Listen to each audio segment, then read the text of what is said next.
जय हनुमान ज्ञान गुण सागर, जय कपीस तिहु लोक उजागर।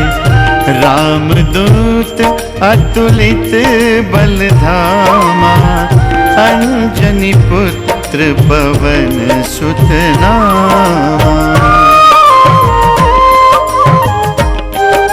हनुमान चालीसा बहुत ही अद्भुत चालीसा मानी जाती है। भक्त अपनी हर परिस्थिति में खुशी हो या गम हनुमान जी का नाम लेता है और उनके चालीसा का भजन करता है ताकि हनुमान जी का आशीर्वाद मिले और वह नित्य प्रतिदिन तरक्की करे। आज हनुमान चालीसा पर विस्तृत जानकारी देने के लिए इसके लेखन से लेकर के इसके गायन, भजन, निर्माण, पठन, जाप, तमाम जो बातें होती हैं हनुमान चालीसा को जो घेर के रखती हैं और भक्त को कैसे यह लाभदायी होता है, इसके बारे में संपूर्ण जानकारी देने के लिए हमारे साथ अयोध्या के प्रसिद्ध संत ऊंची खड़ाऊ वाले बाबा जुड़ रहे हैं, जो तिलक पत्रिका पर हनुमान चालीसा से जुड़ी गूढ़ बातों को साझा करेंगे। श्री रामचंद्र भगवान की। लोक प्राण अनिल प्राण सर्व साधक साधकम, प्रणमामि हनुमंतम साधु बाधक बाधकम।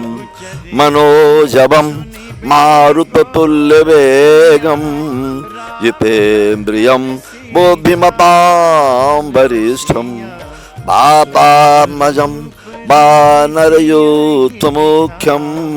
श्रीरामदूतं शरणं प्रपद्ये। श्रीरामदूतं शरणं प्रपद्ये। बोले हनुमान जी महाराज की। श्री रामचंद्र रामला भगवान की। अयोध्या धाम की, अयोध्या नाथ की, श्री सरजू महारानी की। अपने अपने श्री सदगुरुदेव भगवान के चरणों में कोट कोट प्रणाम। राम के सेवक, राम के दास, रुद्रावतार, महारुद्रावतार शिव अवधरदानी कपि के रूप में श्री हनुमान जी महाराज का जो अवतार हुआ, राम की सेवा के लिए, उनके आदर्शों पे चलने के लिए, उनके तपस्या को, उनकी कृपा प्राप्त को पाने के लिए, कृपा पाने के लिए, उनकी शक्ति पाने के लिए हमारे बड़े बड़े महापुरुषों ने, ऋषियों ने 85,58,000 वर्ष, 85,58,112 वर्ष पहले हमारे प्रभु श्री हनुमान जी का अवतार हुआ था। ऐसा महापुरुषों ने बताया, ऋषियों ने बताया। त्रेता युग के अंतिम में राम काज के लिए हनुमान जी ने अवतार लिया था, राम की सेवा के लिए अवतार लिया था कि मैं ब्रह्मचर्य का पालन करते हुए श्री राम की सेवा में हमेशा तत्पर रहूंगा। माँ पार्वती जी ने कहा भाई हम कहाँ चली जाएंगी, तो शिव जी ने कहा भाई हम क्या करें, हम ब्रह्मचर्य के रूप में सेवा करना चाहते हैं जिससे इस अवतार में कोई हमको अवरोध न पैदा हो। तो माँ भगवती जगदम्बा ने कहा देखो मेरे बगैर आप कुछ नहीं करते, मुझे साथ में ही रहना पड़ेगा। तो बोले आप किस रूप में रहोगी, तो बोला वहाँ आप किस रूप, कौन सा रूप आप लेंगे। तो शिव जी ने कहा मैं बानर का रूप लूंगा, कपि का रूप लूंगा।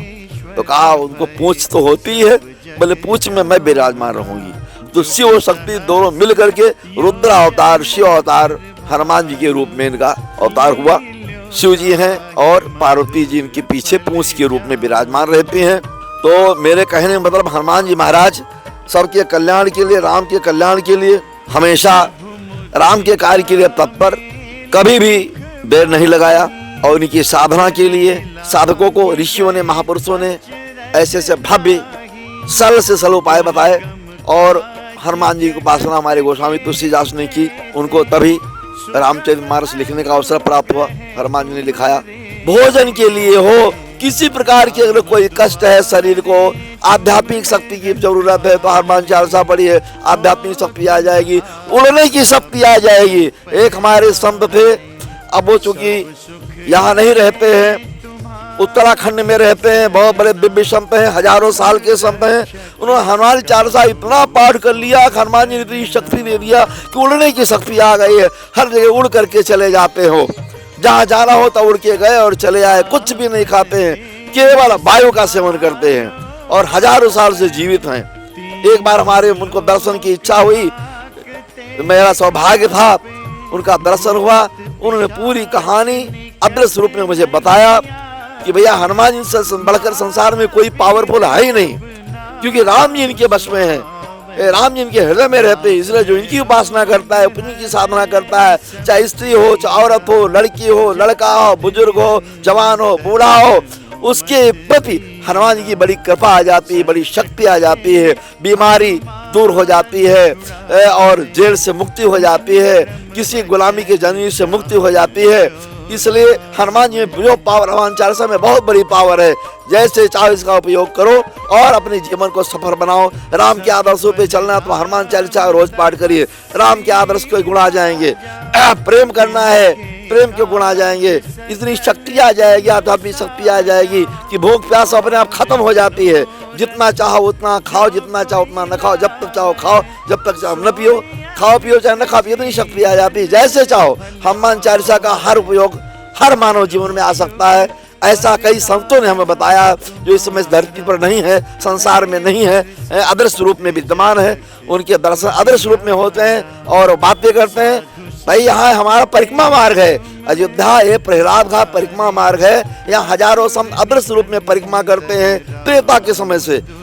उनका दर्शन भी होता है, उनकी चर्चा, उसका सत्संग भी होता है। लेकिन बड़ा कठिन है, जब तक संसार की वासनाएं नहीं खत्म होगी, भावनाएं पवित्र नहीं आएंगी, तब तक, जब तक मन में निर्मलता नहीं आएगी, तब तक ये शक्तियां प्राप्त नहीं होती हैं। क्योंकि जब तक गंदगी अंदर ये मल रूपी शरीर है, जब तक मल के अंदर विकार भरा रहेगा, तब तक ऐसी शक्तियों का आपके अंदर प्रादुर्भाव नहीं होगा। इसलिए आपको निर्जला रहना पड़ेगा, निराहार रहना पड़ेगा, सूक्ष्म आहार करना पड़ेगा, बड़ी पवित्रता से रहना पड़ेगा, बड़े सावधानी से रहना पड़ेगा। सबको माँ बहन समझना पड़ेगा, सबके अंदर मातृभाव, माँ के शब्द से जब आप देखोगे अंदर ब्रह्मचर्य का पालन आएगा तो हनुमान जी की बहुत बड़ी कृपा आ जाएगी, शक्ति आ जाएगी। आपको कभी किसी चीज की कमी नहीं होगी, कुछ भी नहीं हुआ तभी आप हमेशा संतुष्ट और मस्त रहोगे। बिना खाए आप लगेगा बहुत बढ़िया मालपुआ खा के आ रहे हो। ऐसा हमारे हनुमान जी महाराज के अंदर शक्ति है। इसलिए चाहे 3 पाठ करो रोज, लेकिन समय से करो। जब तक रोज करो, आराम से करते रहोगे, अपने आप पावर आना, अपनी विवेक आ जाएगा, ज्ञान आ जाएगा और साधुता आ जाएगी, बहुत बड़ा प्यार है, पवित्रता आ जाएगी। सब हनुमान जी अपने आप सब राम की मर्यादा में रख देंगे, क्योंकि राम के आदर्शों पे चलने का मात्र हमारे हनुमान जी में वो शक्ति है, संतों में वो शक्ति है। क्योंकि साधना उपासना से ही प्राप्त हो सकता है, बिना साधना उपासना से ये सब कुछ मिलता नहीं है। हमने जो संतों से, अपने गुरु महाराज से, महापुरुषों से, ऋषियों से, दृश्य में अदृश्य में जो भी सुना, मैंने इस चैनल के माध्यम से सब जनता को हाथ जोड़कर प्रार्थना करता हूँ कि कोई त्रुटि हो क्षमा करना, और जो अपनाने वाली चीज है उसको अपना करके अपने जीवन में उतारो और फिर सफलता पाओ। कभी कोई कष्ट नहीं रहेगा, कोई कामना ऐसी जो पूरी न हो, हनुमान चालीसा से सब पूरा होगा। शादी है, विवाह है, कर्जा है, ऋण मुक्ति है, घर में शांति है, भूत प्रेत है, अन्न की कमी है, भूख की कमी, वस्त्र की कमी है, सब मकान की कमी, सब हनुमान जी पूरा करते हैं। ऐसा मैंने देखा है। जैसे भावना करोगे, जिस भावना से, जिस संकल्प से आप पूजा पाठ करोगे, हनुमान जी वो पावर, वो शक्ति आपको भावना बना देंगे। हर तरह से व्यवस्था हो जाएगा। ईश्वर गोस्वामी जी ने हम लोग को बड़ी बड़ी शक्ति ये हनुमान चालीसा के रूप में पावर दे दिया है कि कभी हमेशा एक महात्मा है तो हमेशा वो हनुमान चालीसा पढ़ते रहते हैं, हमेशा पढ़ते। जब मेरा बस हनुमान चालीसा पाठ करते रहते, वो तो बड़ा आनंद आता, हमारा बड़ा आनंद आता, मन भटकता नहीं, इधर जाता नहीं, भूख प्यास भरी रहती, कहीं सरजल पी लिए, कहीं को मिला खा लिए, कोई टेंशन नहीं है। लेकिन भाई साधुता, संतता, कहीं बेस की जरूरत नहीं है, देश की जरूरत नहीं है। कहीं भी रहो, स्वभाव में साधुता लाओ, स्वभाव में परिवर्तन लाओ, राग द्वेष से मुक्त हो जाओ, बड़े आनंद से पवित्रता से हनुमान जी का पाठ करो, बस मजा आ जाएगा, आनंद आ जाएगा, जीवन में आनंद ही आनंद रहेगा। जब हनुमान जी के चरणों में रहोगे तो राम की कृपा प्राप्त होगी, सभी देवी देवता आपके अनुकूल हो जाएंगे, हर चीज अनुकूल हो जाएगा, कहीं कोई दिक्कत नहीं होगी। बोले सियावर रामचंद्र भगवान की जय, बोले हनुमान जी महाराज की जय, श्री सद्गुरुदेव भगवान परम श्री राम मंगलदास महाराज की जय, श्री सद्गुरु परम श्री रामदास महाराज की जय, अयोध्या नाथ भगवान की जय, श्री हनुमान जी महाराज की, हनुमान घड़ी वाले हनुमान जी महाराज की जय। हर हर महादेव। स्वामी जी, एक और महत्वपूर्ण जानकारी दीजिए, एक आम भक्त को कैसे हनुमान जी का चालीसा पढ़े, कैसे जप करे, कैसे पाठ करे? सुबह अपना सूर्योदय से पहले उठो और स्नान कर लो, धूप दीप दे लो, गुड़ नहीं तो गुड़ का भोग लगा दो, थोड़ा एक टुकड़ा 10 ग्राम का टुकड़ा भोग लगा दो, पान के पत्ते पे रख दो और धूप बत्ती जला दो। इसके बाद में बस एक पाठ करना तो एक पाठ, नियम बना लो, एक पढ़ना तो एक ही करो उसी समय, 2 करना 2 करो, 3 करना, जितनी आपकी क्षमता है। और बड़े प्यार से, भागो नहीं, दौड़ो नहीं, आराम से बैठ करके इसका पाठ करो चलते फिरते, और जो पढ़ो उस पर ध्यान हो, कौन क्या पढ़ रहा हूँ, हनुमान जी का ध्यान बनाए रहो। बस आराम से आपको सफलता मिल, जिस कामना से करोगे वो कामना उतने में ही पूरी हो जाएगी। बस ज्यादा आडंबर करने की जरूरत नहीं है, थोड़ा सा प्यार करना, थोड़ा भाव रखना है, क्योंकि भाव से भगवान मिलते, भाव से मुनि देवता, भाव सब में है शिरोमणि, भाव भव से खेवता। भगवान कहते हैं भाव खा भूखा हूं मैं, और भाव ही एक सार है, भाव से मुझको भजो तो भव से बेड़ा पार है। हनुमान जी का 1 पाठ करिए, 3 पाठ करिए, 7 पाठ करिए, ज्यादा करने की जरूरत नहीं है, लेकिन भाव से उसी समय करिए। गुड़ का नैवेद्य भोग लगा दीजिए, तुलसी डाल दीजिए, तुलसी दल डाल दीजिए, बढ़िया पान के पत्ते में रख दीजिए या कटोरी में रख दीजिए, 1 गिलास जल रख दीजिए, अयोध्या में सरजू जल रख दीजिए, आराम से देखिए हनुमान जी प्रसन्न हो जाएंगे, फोटो में आ जाते हैं, आपके पास आ जाएंगे, सब हमेशा आपके सानिध्य में रहेंगे, उनकी छाया बनी रहेगी, आपकी कृपा रहेगी, सारे काम अपने आप होते रहेंगे, सारे दुख दूर हो जाएंगे। इसलिए सामान्य रूप में कोई भी कभी कर सकता है। 1 पाठ, 3 पाठ, 7 पाठ, 5 पाठ, 11 पाठ, 21 पाठ, जितनी इच्छा हो, ऐसा मेरा मानना है, ऐसा जो मैंने अनुभव किया है। हनुमान जी तो हर तरह से संपन्न है, जैसे उनको याद करो, वो तो भक्तों के भाव के भूखे हैं। इसलिए जब संसार की वस्तु बिना भाव के नहीं मिलती है, तो भगवान की भक्ति बिना भाव के कैसे मिलेगी।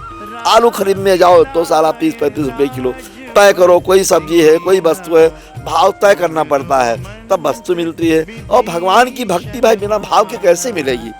ऐसे उम्मीद भाव बनाओ, पहले हृदय में विशालता बनाओ, भाव बनाओ, उनके प्रति प्रेम बनाओ, फिर पार करो, आंसू गिराओ, पार करते आंसू आ जाए। देखिए आंसू के माध्यम से आपके अंदर हनुमान जी महाराज विराजमान हो जाएंगे, सारी कृपा कर देंगे। सब आंसू नहीं देख पाते हैं, आंसू में बड़ा प्यार होता है, आंसू में बड़ा भाव होता है, और वो सब अपने मुख्य चरणों में ले लेते हैं, फिर आपके ऊपर कृपा करेंगे, शक्ति देंगे, आपका कष्ट निवारण करेंगे। हनुमान जी महाराज संकट मोचन है, संकट मोचन है। जो राम के संकटों को खत्म कर दिया तो क्या हमारे संकट को नहीं खत्म करेगा। इसलिए भाव रखो कि जो राम का दूत है, राम के आदर्शों पे चलने वाला है, तो हमारा संकट जरूर दूर करेगा। इसलिए हनुमान जी की उपासना में सामान्य रूप से अपना उपासना करिए, कोई आडम्बर नहीं, शुद्धता पवित्रता जरूरी है, नैवेद्य जरूरी है। भाई ज्यादा आप सक्षम हो तो मालपुआ लगा दो, पुआ लगा दो, नहीं तो गुड़ तो मेन है, और चना गुड़ है, गुड़ गेहूं और गुड़ मिला करके, गुड़ धनिया भोग लगा के मंदिरों को बांट दो, हनुमान जी खुश हो जाएंगे। भाई कई तरीके जो करना चाहो, हर मंगलवार को, शनिवार को अपना गुड़ और धनिया बढ़िया बनाया, जलाओ, उसमें मिला दिया, इसके बाद बंदरों को दे दिया, अपना खा गए। तो हनुमान जी ऐसे खुश हो जाते हैं, जीव पर दया करो, लोगों को खिलाओ, ऐसे मस्त हो जाते हैं। तो इसलिए छोटे छोटे तरीके हैं, जैसे चाहो वैसे करो। नहीं कुछ है तो गुड़ का भोग लगा के अपना पाठ करिए, 1 बार 2 बार, लेकिन नियम बनाइए, जितना करना करिए, लगातार एक सिस्टम, 1 महीना 2 महीना 40 दिन 50 दिन 60 दिन 90 दिन साल भर, लेकिन नियम से करिए। फिर देखिए हनुमान जी की कृपा कैसे उछलती है, आपके अंदर कितनी शक्ति आती है। बिल्कुल शक्ति आवे तो बस राम मंत्र लेकर के करोगे तो मजा आ जाएगा। राम मंत्र किसी गुरु के माध्यम से राम तारक मंत्र का गुरुमुख हो जाओ, राम तारक मंत्र का अपने अंदर आवाहन कर लो, प्रवेश करा लो, फिर हनुमान जी क्या पूछना, और आनंद आएगा। जो राम के भक्त है, राम का है, वो हनुमान जी का अपने आप, राम जी के भक्तों को हनुमान जी अपना लेते हैं, वो गुरु भाई हो जाते हैं। राम मंत्र के द्वारा, माँ जानकी के द्वारा हनुमान जी को दीक्षा मिली है, राम तारक मंत्र के आचार्य है जानकी जी, और उन्होंने इनको आचार्य बना दिया हनुमान जी महाराज को। तो हनुमान जी हमारे राम मंत्र के आचार्य हैं, और जो राम मंत्र के द्वारा जब करके हनुमान चालीसा पढ़ता तो क्या पूछना, परमानंद मगन मन, वो हमेशा आनंदित रहता है और प्रफुल्लित रहता है, मस्त रहता है, भगवान की कृपा रहती है, और सांसारिक वासनाओं से छूट जाता है, मुक्त हो जाता है, सांसारिक बंधनों से मुक्त होकर के सीधे राम के चरणों में चला जाता है। बोले हनुमान जी महाराज की जय। देखा आप लोगों ने, तिलक पत्रिका पर अभी ऊंची खड़ाऊ वाले बाबा जुड़े हुए थे, जिन्होंने हनुमान चालीसा को लेकर के तिलक पत्रिका पर बहुत ही महत्वपूर्ण और सटीक जानकारी दी। मैं देवेश पांडे, अयोध्या।